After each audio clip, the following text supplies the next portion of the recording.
तो वर्ग षष्ठम की हिंदी पाठ्यपुस्तक हिंदी प्रबोधिनी से अभ्यास 2 एक्सरसाइज 2 घृणा और प्रेम शीर्षक कहानी को लेकर के आया हूँ। और आप लोग इसको ध्यान से सुनेंगे, इस कहानी के बारे में पूरी अच्छी तरह से जानने का प्रयास करेंगे, तब जाकर के आप लोगों को इसके बारे में संपूर्ण जानकारी प्राप्त होगी और आप समझ पाइएगा। तो घृणा और प्रेम, घृणा का अर्थ होता है नफरत और प्रेम का अर्थ होता है प्यार। नफरत और प्यार का जो संबंध है, कॉम्बिनेशन है, उसके बारे में मैं आज आप लोगों को बताने के लिए आया हूँ। तो सबसे पहले मैं आप लोगों के सामने कुछ शब्द बता रहा हूँ, इसके अर्थ को बता रहा हूँ, आप लोग ध्यान से इसको सुनेंगे। सबसे पहला शब्द है परवाना। परवाना का अर्थ होता है आज्ञा पत्र, यानी आपको ऑर्डर वाला कोई पत्र चाहिए। आप कोई काम करना चाह रहे हैं, उसके लिए आपको ऑर्डर चाहिए, वो जो सरकार से लेनी पड़ती है, तभी जाकर के आप किसी काम को करने के लिए सक्षम हो पाइएगा। तो परवाना वही शब्द है। परवाना का अर्थ होता है आज्ञा पत्र। दूसरा शब्द है आबरू। ये तो बताने की जरूरत ही नहीं होगी कि आबरू अर्थात इज्जत, सम्मान। आबरू का अर्थ हुआ इज्जत और सम्मान। एक शब्द है राहगीर। राहगीर का अर्थ होता है रास्ते में चलने वाले, जो रास्ते से होकर चलते हैं उसको राहगीर कहा जाता है। रास्ते पर जो चलने वाले लोग होते हैं वह राहगीर कहलाते हैं। एक शब्द है हवालात। हवालात का अर्थ तो आप लोग समझते ही हैं, अर्थात जेल। उसका एक नाम कारावास भी दिया गया है और कारागार भी दिया हुआ है। मैं आप लोगों को बता दूं, हवालात का 3 अर्थ मैं बता रहा हूं। पहला अर्थ है जेल, दूसरा अर्थ है कारावास और तीसरा अर्थ है कारागार। अब आगे का शब्द में चलते हैं बच्चों। गुनाहगार। गुनाहगार का अर्थ होता है कसूरवार। कसूर का मतलब होता है अपराध, गलती। जो व्यक्ति गलती करता है, जो व्यक्ति अपराध करता है बुरे कार्यों के द्वारा, उन्हें गुनहगार शब्द से संबोधित किया गया है, जिसका अर्थ होता है कसूरवार अर्थात अपराधी।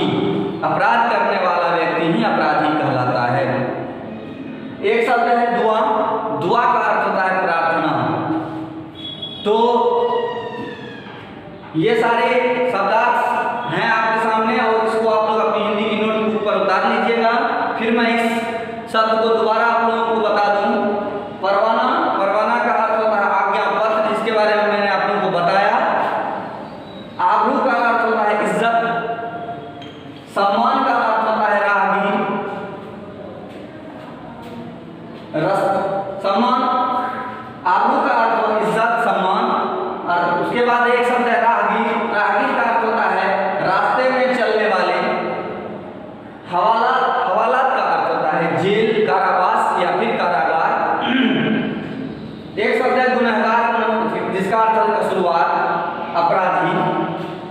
एक शब्द है दुआ अर्थात प्रार्थना।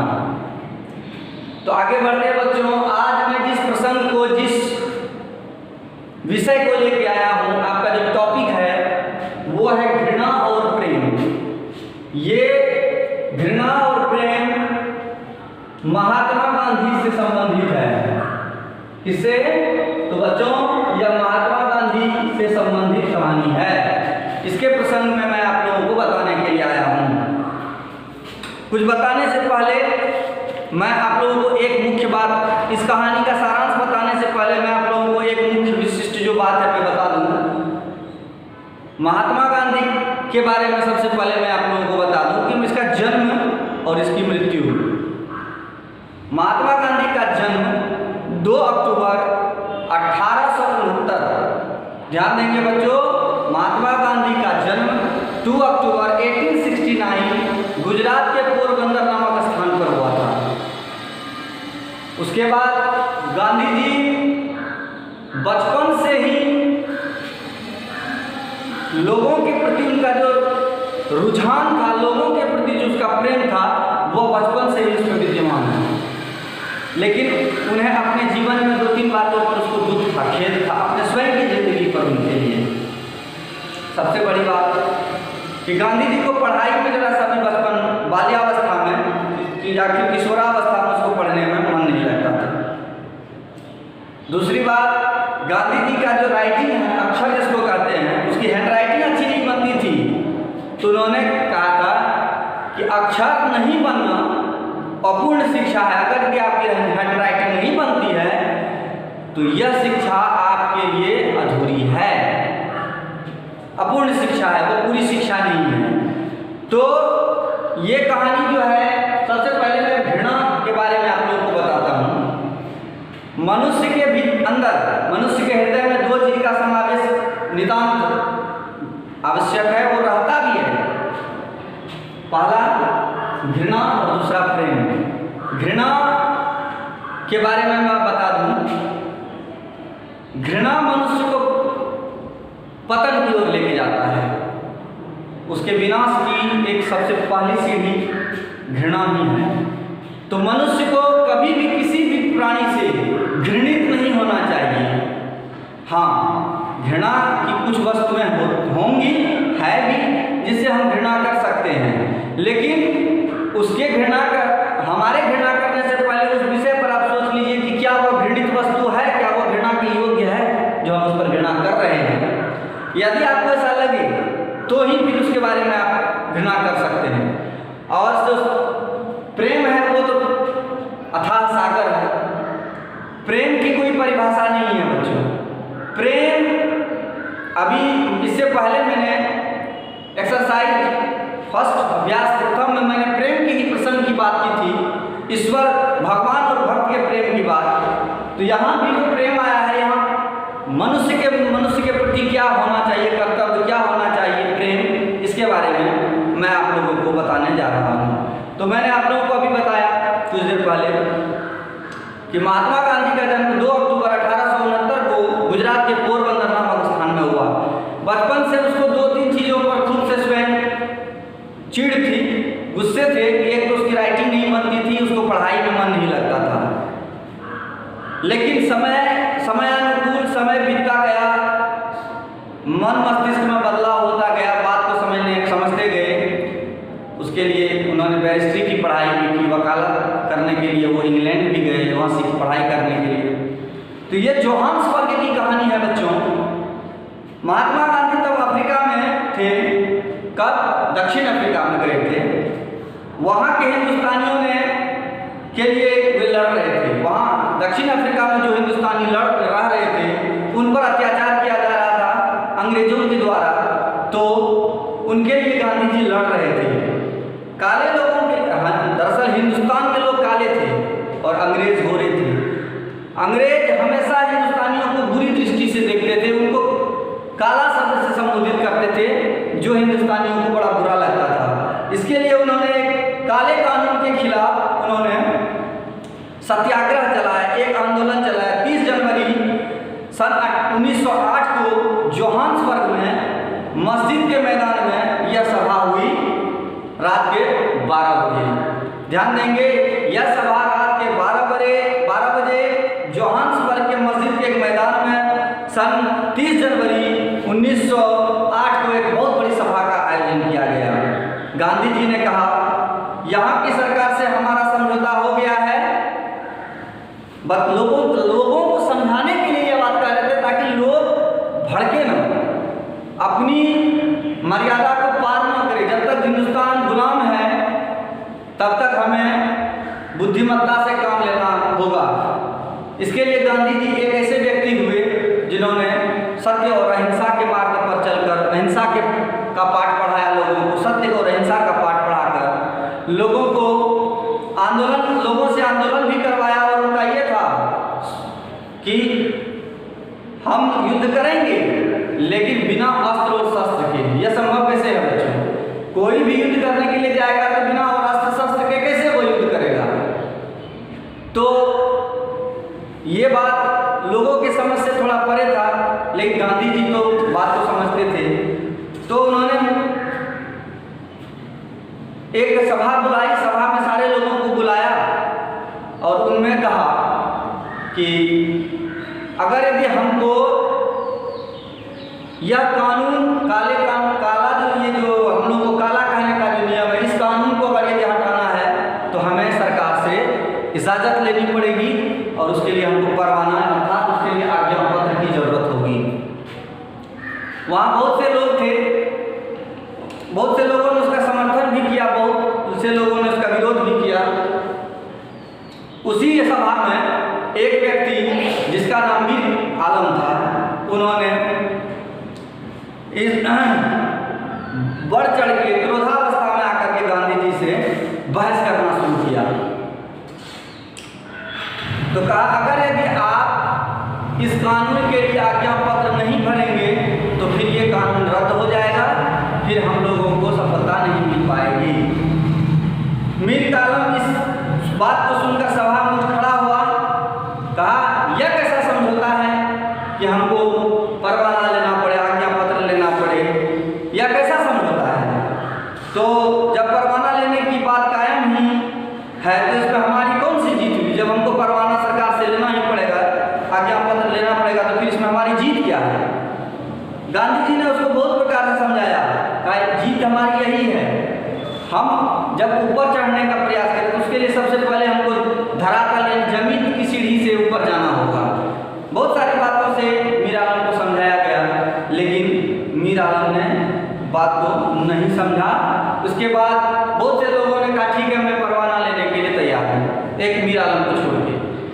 बहुत से लोग गांधी जी के साथ उसके ऑफिस में गए, दफ्तर में गए, वहाँ सारे लोगों ने अपना परवाना बनवाया, अपना परवाना लिया, लेकिन मीर आलम नहीं लिया परवाना अर्थात आज्ञा पत्र। वो लोग रास्ते से आ रहे थे कि मीर आलम ने कुछ गुंडों के साथ, कुछ लठैत के साथ, लाठियों वाले लोगों के साथ वहाँ पे युद्ध करना शुरू कर दिया। किससे?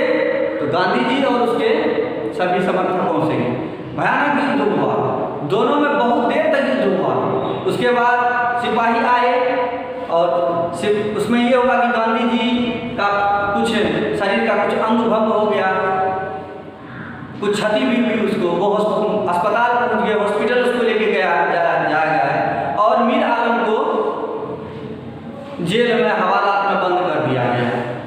अब मीर आलम अपने मन में ये सोचने लगा कि जो अब ये अपराध तो उनसे हुआ है, हमने बात को समझा दी। जब वो कुछ दिन वहाँ जेल में रहने के बाद उसकी आंखें खुल गई, उसके बाद मीर आलम जेल में थे और जब गांधी जी को होश आया तो उन्होंने मीर आलम से सिर्फ इतना है, वहाँ के लोगों से पूछा कि मीर आलम अभी कहाँ है। उतना कुछ गांधी जी के होने के बाद भी गांधी जी का उसके प्रति प्रेम बहुत सारी बातों को दर्शाता है। बच्चों वहाँ गए, उन्होंने तुरंत अपने एक व्यक्ति को हवालात में भेजा गया, वहाँ पे थाने में भेजा गया और उनसे कहा गया कि इनका कोई अपराध नहीं है, इनको बाइज्जत बरी कर दिया जाए, निकाल दिया जाए।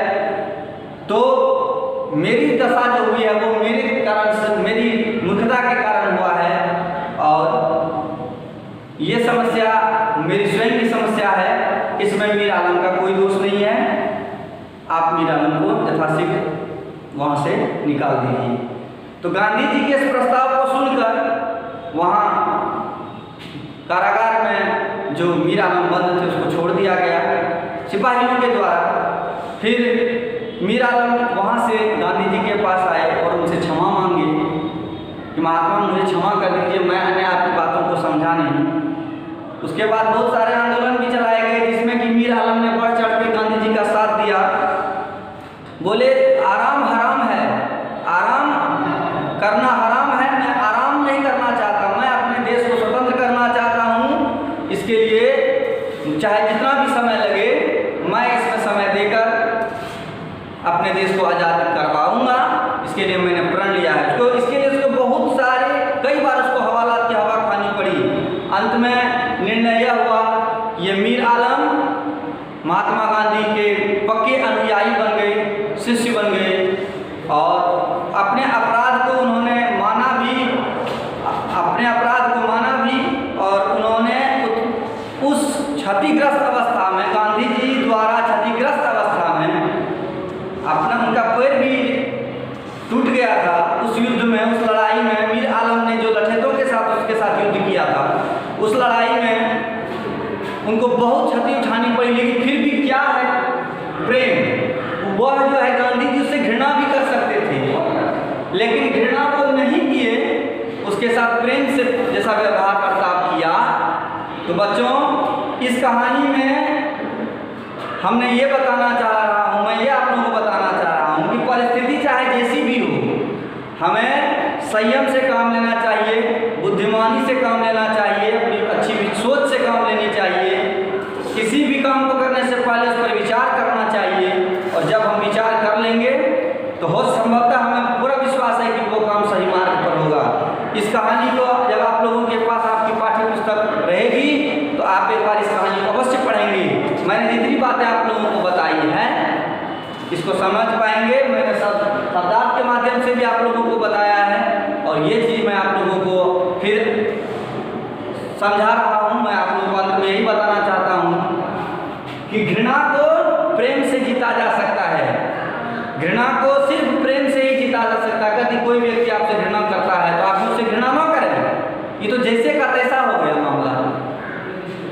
तो प्रेम है, घृणा शब्द को प्रेम से जीता जा सकता है। मुझे विश्वास है कि आपको ये वीडियो बहुत पसंद आया होगा।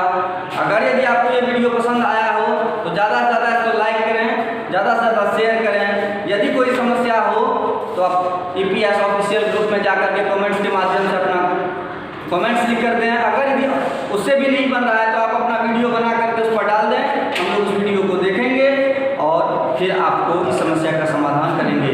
फिर अगले वीडियो में आप लोगों